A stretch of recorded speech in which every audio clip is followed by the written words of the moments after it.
Good morning, dear students. I am very good and I hope you all are very well at your home. So, today I am going to start the new chapter which is direct and inverse proportions. This chapter is coming to your annual examination, so it is very important chapter. So, please open your books and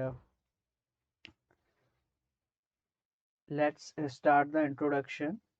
So, Mohan prepares tea for himself. Mohan prepares tea for himself and his sister. He uses 300 ml of water, 2 spoons of sugar, 1 spoon of tea leaves, 50 ml of milk. How much quantity of each item will he need if he has to make tea for 5 person? ठीक है, तो अगर मोहन को 5 लोगों के लिए T बनानी है तो उसे हर आइटम को कितनी कितनी क्वांटिटी में लेना पड़ेगा। तो इस तरीके के क्वेश्चन हम डे टू डे लाइफ में डील करते हैं like this one. If two students take 20 minutes to arrange chairs for an assembly, then how much time would 5 students take to do the same job? We come across many such situations in our day to day life where we need to see variation in one quantity bringing in variation in the other quantity. तो हम देख रहे हैं कि अगर हम एक quantity में वेरिएशन करते हैं तो अदर क्वांटिटी भी उसकी इफेक्ट होती है। आइए इसको कुछ एग्जांपल की हेल्प से समझते हैं।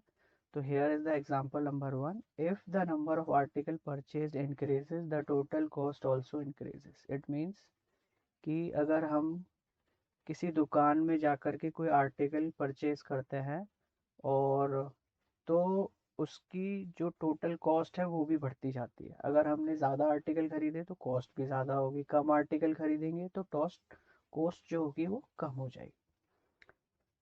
Second example, more the money deposited in the bank, more is the interest earn.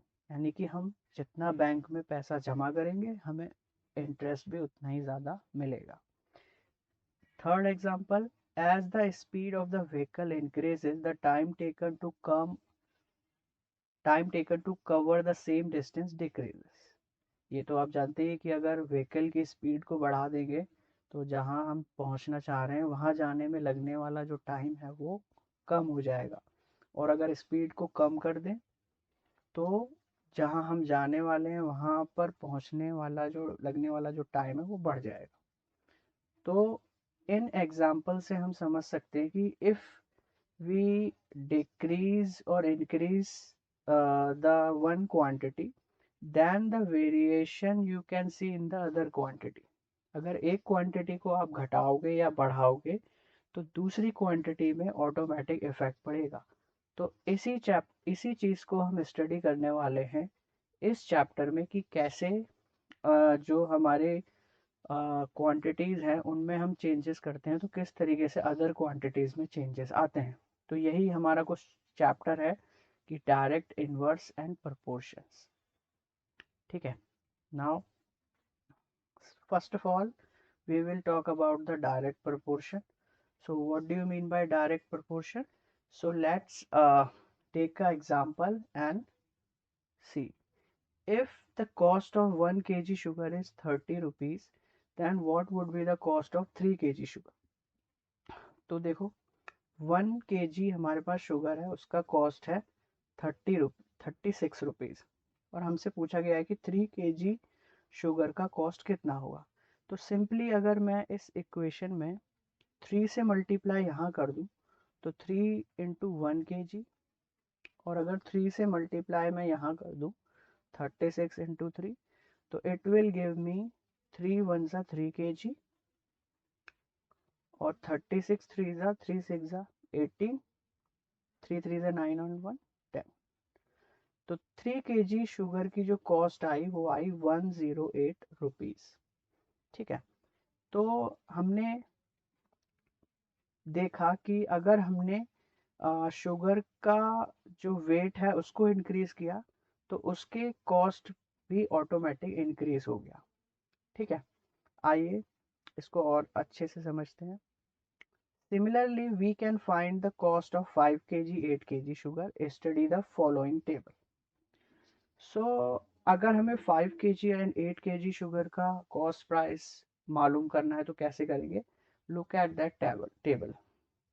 Weight here in the above row it is given that weight of the sugar in kg, 1 kg, 3 kg, 5 kg, 6 kg, 8 kg, 10 kg, and cost is given to you that 36, 108, 180.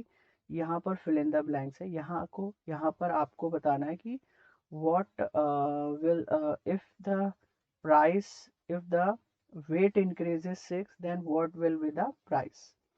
So here it is the base price 1 kg is equal to 36. So if I multiply by 6 here and 6 here, it will gives me 6 1 ja 6 and 36 6 ja 6 6 ja 36, 3 carry, 6 3 ja 18, 19 20 21, 216. So likewise हम 8 kg sugar का भी cost निकाल सकते हैं और 10 kg sugar का भी cost आराम से निकाल सकते हैं. तो कॉस्ट निकालने के लिए हमें क्या करना है कि बोथ, अगर हमें एक बेस वैल्यू पता है कि 1 kg कितने के इक्वल है, तो हमें बोथ साइड बस उस डिजिट से मल्टीप्लाई करनी है and you will get the price.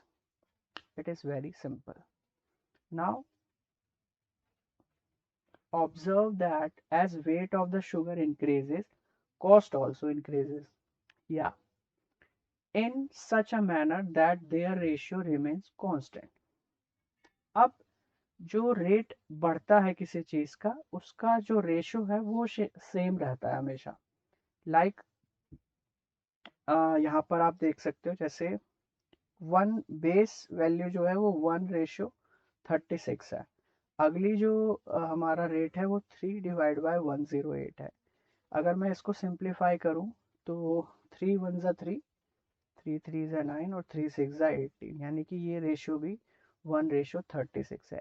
इसी तरह आप किसी भी क्वांटिटी का रेशियो निकालेंगे तो वो बेस रेशियो हमेशा सेम आएगा, 1:36. तो इसको एक और एग्जांपल की हेल्प से हम समझते हैं.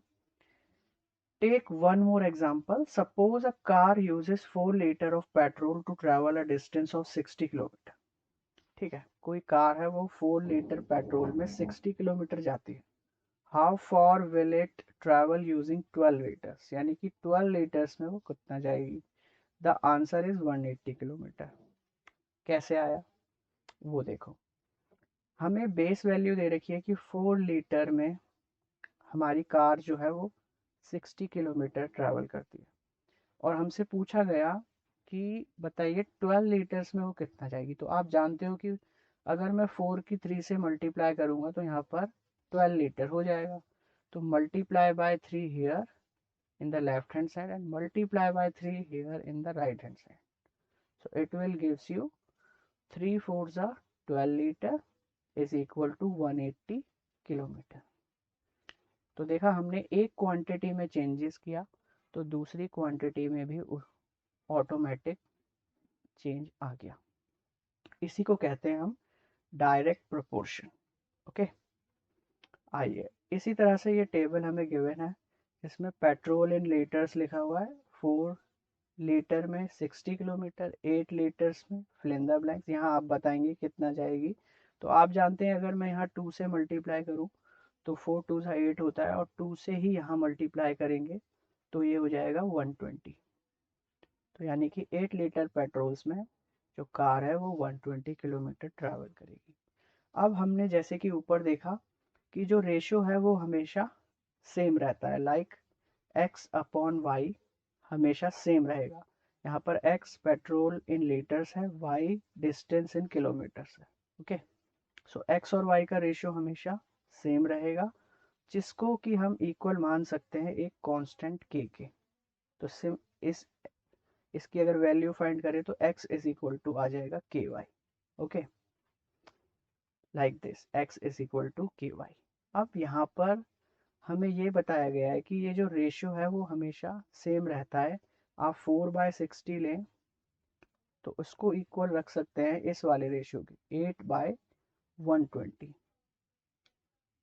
तो अगर रेशियोज बराबर है तो हम उसको डायरेक्ट प्रोपोर्शन बोल सकते हैं, और डायरेक्ट प्रोपोर्शन होने की वजह से हम उस क्वांटिटी को x1 अपॉन y1 और x2 अपॉन y2 लिख सकते हैं। ये दोनों क्वांटिटीज अलग अलग हैं, बट इनके रेशियोज बराबर होने की वजह से ये एक दूसरे के बराबर है। ओके, और एक क्वांटिटी को बढ़ाने से दूसरी क्वांटिटी ऑटोमेटिक इंक्रीज होगी। तो इसी चीज़ को हम जानते हैं डायरेक्ट प्रोपोर्शन के नाम से। और उस डायरेक्ट प्रोपोर्शन को हम इस तरीके से लिख सकते हैं, जहाँ पर y1 and y2 are values of y corresponding to the values of x1 and x2 of x respectively। Okay, so इस वीडियो में इतना ही।